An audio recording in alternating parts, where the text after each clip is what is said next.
Sony Online Entertainment is no more. Reports show that barely any players stay in MMOs past year 1. All that and more. I'm Zach Sharps, and this is Free to Play Weekly.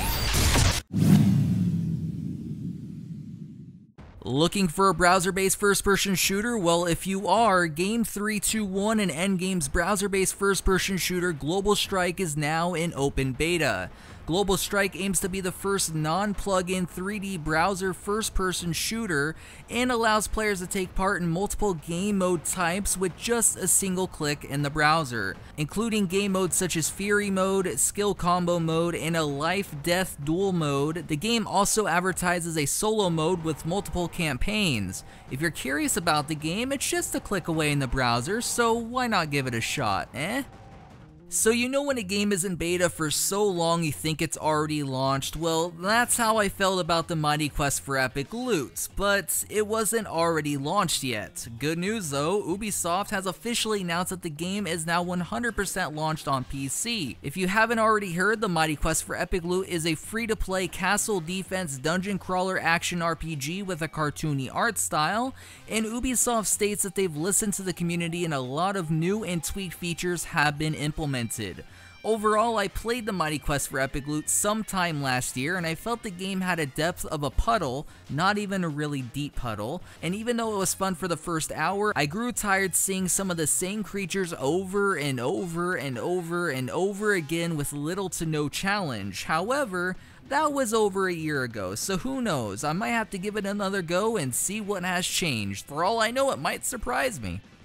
Not too long ago, we had the Eternal Strife expansion launch for WebZen's PvP-focused MMORPG ArchLord 2, but it appears another large update has been released.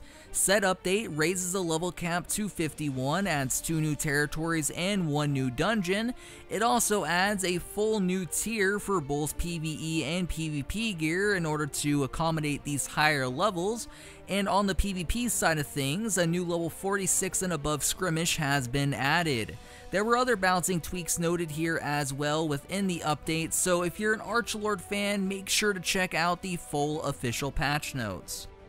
One of the bigger news stories this week was a bombshell drop that Sony Online Entertainment is no more. Yes, the developers of EverQuest, DC Universe Online, PlanetSide, etc. have been sold off by Sony to a New York-based investment management firm, Columbus Nova. Renamed to Daybreak Game Company, they are now set to be an independent game development house and will focus on finishing current projects as well as opening up to the Xbox One and mobile platforms. I just don't even know, guys. I did not see this coming, especially with the success of the company on the surface at least, and it will be interesting to see how current projects maintain development and what future projects emerge. What are your guys' thoughts on this move? Above and Beyond Technologies has been plugging away at their sci-fi sandbox MMORPG The Repopulation, but if you've been in the alpha, you may have been wondering why updates seem so far and few in between. While the game has been receiving updates on a regular schedule, the communication has lacked because of the only monthly updates provided by the developers.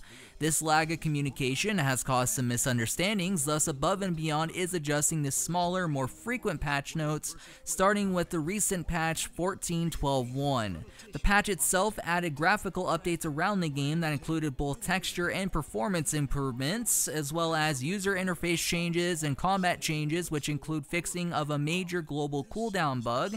Overall, as a supporter of the game, I'm happy to hear that they finally have listened and as a result changed their ways for the better.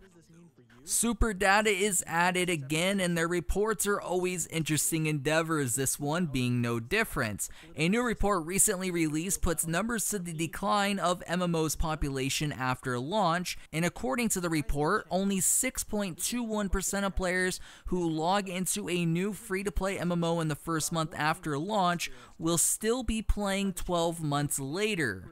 Shockingly, only 1 in 5 will still be there after that first month, and just under 1 in 10 are still there 6 months down the road.